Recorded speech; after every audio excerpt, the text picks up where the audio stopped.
दोबारा नाम? एडवोकेट रामभक्त अग्रवाल। सर, आज ये किस चीज़ को लेकर प्रोटेस्ट कर रहे हैं और क्या आपकी मांग? ये प्रोटेस्ट इसलिए है कि मकान मालिक जो हैं, एक 2008 में श्रीमती सत्यवती शर्मा नाम का एक जजमेंट दे दिया गया सुप्रीम कोर्ट द्वारा। उसके अंतर्गत जो है दुकानें धड़ाधड़ खाली हो रही हैं और मकान मालिकों की नीयत ख़राब हो गई है, और जिन्होंने की पूरी पगड़ी खा करके पूरी दुकान की जो वैल्यू होती थी उस समय वो पूरी उन्होंने ले ली, और केवल क्योंकि पार्ट रजिस्ट्री नहीं हुआ करती थी इसलिए जो किराएदार आए उनके नाम में रजिस्ट्री नहीं हो पाई, तो उनको फिर बहुत नॉमिनल किराया 20 रुपया, 50 रुपया, 100 रुपया उस समय चालू करके उनको किराएदार बना करके और दुकानों पे बिठा दिया गया। 2008 तक कोई भी कानून में ये प्रावधान नहीं था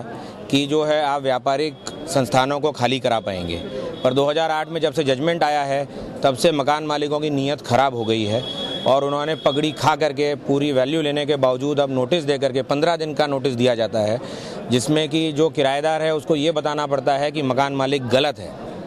मकान मालिक न कटघरे में आता है न कुछ होता है, पर तो किराएदार नेचुरल है कि वो अनसक्सेसफुल हो जाता है ये प्रूव करने को कि ये मकान मालिक गलत है, और इसलिए उसकी अगेंस्ट में डिक्री पास हो जाती है। हम ये चाह रहे हैं कि सरकार इसको तुरंत रोकने के लिए एक ऑर्डिनेंस लाए जिससे कि जो ये एप्लीकेबिलिटी कमर्शियल प्रीमाइसेस की है रुके। नंबर 2, जो सत्यवती शर्मा का जो जजमेंट आया है वो केवल 2 बेंच का जजमेंट था। इसके पहले 1988 में ज्ञान देवी आनंद का एक केस हुआ था